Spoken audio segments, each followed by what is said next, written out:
Okay, I'm here because my husband is getting worse instead of better, and I'm starting to understand that a big part of why is that I dragged the truth out for months and made him live in uncertainty on top of my betrayal. My husband and I have been together 13 years. We have a daughter. I'm a healthcare worker, and for a long time I used my job as cover without even thinking twice about it. Working late, mandatory overtime, we're short, on call, stayed back to help with something. It's a job where odd hours are normal, and that's how I built my whole double life. This isn't the first time I cheated. Early in our relationship, all through my first pregnancy, and when our daughter was a newborn, I emotionally cheated with my ex. I felt at that time that I'd have been better off having my ex's babies. They'd have been better looking too. I told my husband later it was a horrible mistake and it would never happen again. He was devastated, but he stayed. He believed me. He rebuilt trust with me. But then over the last 5 years, I had 3 separate physical affairs. On top of that, I sexted with several other men. It was messages, nudes, flirting, whenever I felt like it. It was a lifestyle and I hid it so well. The first affair in this 5-year stretch started the way they always start for someone like me. Just talking. The messaging started on something normal, then shifted into private jokes, then compliments, then complaining about stress, then sexual stuff. I learned the rhythm of it. I'd message on breaks, in the bathroom, in the driveway before I came inside, sometimes while my husband was in the same room. I'd delete threads, I'd rename contacts, I'd turn off notifications or set them to silent. I'd keep my phone face down. I got good at looking normal. It turned physical because I wanted it to. I'd tell my husband I was stuck late, or I picked up an extra shift, or another staff member was on leave. Sometimes I really was at work and used that reality to make the lie stronger. I could meet up with the AP briefly, then come home, shower him off my body, eat, and act like a normal wife. The scariest thing to admit is how quickly that became routine. I was managing 2 lives like it was just another part of my schedule. The second affair was longer and more emotionally sticky, not because I was in love, but because it fed my ego. It felt like an escape hatch. If my husband and I had tension, if I felt criticized, if I was tired, if I felt like a failure, I had someone who would respond to me like I was exciting and desirable. There was a lot more constant messaging with that one. Good morning texts, checking in, sexual talk, sending photos, talking about meeting up again. I'd tell myself I deserved it because I worked hard or because I was stressed or because marriage was boring sometimes. I wanted novelty in sex constantly. I wanted certain acts. I wanted things to look a certain way.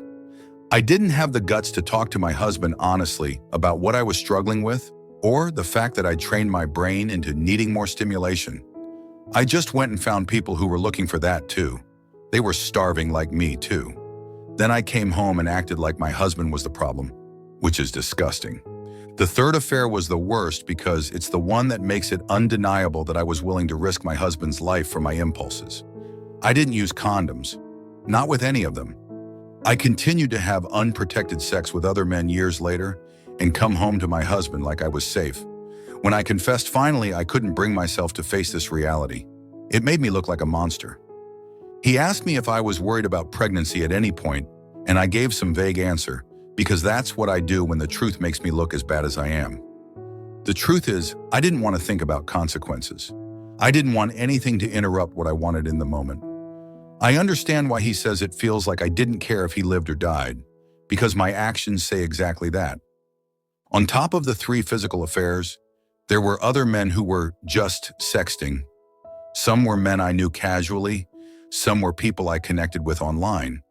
It was me feeding that part of my brain that always wanted new attention. I'd get a rush from it, then I'd feel irritated and numb at home, and my husband would experience me as moody and mean, which caused his mood to sour, and I'd blame him for not being interested in marriage anymore. There was also a neighbor situation that my husband clocked a long time ago. Divorced man next door, texting me, wanting my attention. My husband called it out, and I did what I always do. I made myself sound helpful. I said he asked for advice because I'd been through a messy divorce in my first marriage. I said he wanted to meet a nurse, and I was just helping him meet someone. My husband sent me an article about how texting can destroy your marriage. I promised I'd loop him in if the neighbor texted again. I said the words that would calm him down, and then I kept doing what I wanted. It wasn't even always about sex.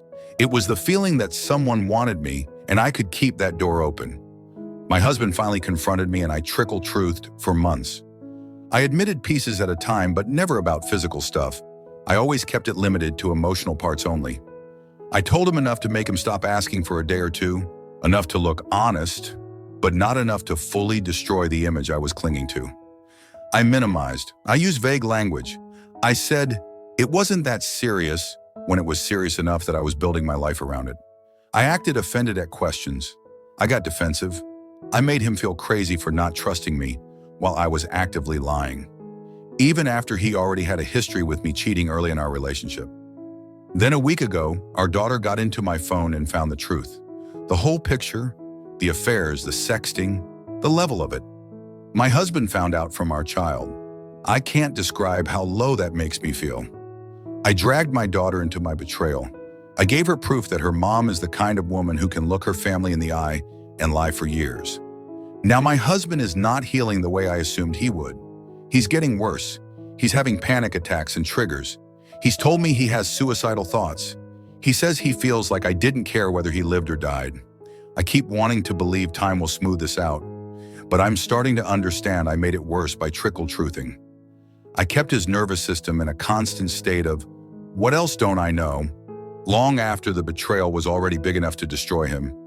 I'm in individual counseling, but I'm avoidant, and my therapist is relentless. I hate him. My default is to shut down when I'm ashamed. My communication is awful. My personality is stubborn. When my husband is spiraling, part of me wants to disappear or go numb, because I can't stand sitting in the shame of seeing what I caused. And I know that makes him feel abandoned again, like I'm still choosing myself over him. I've told him how I always loved him, and he laughed right in my face. He said love didn't stop me. Love didn't make me use protection. Love didn't make me tell the truth. The most honest thing I've said is also the ugliest. I loved him. I took him for granted, and I wanted to have sex with other people. So I did. I didn't think I'd get caught. If I did, I'd never have done it. My husband asked me when he's going to feel human again. He asked how he's supposed to stay with someone who risked his health.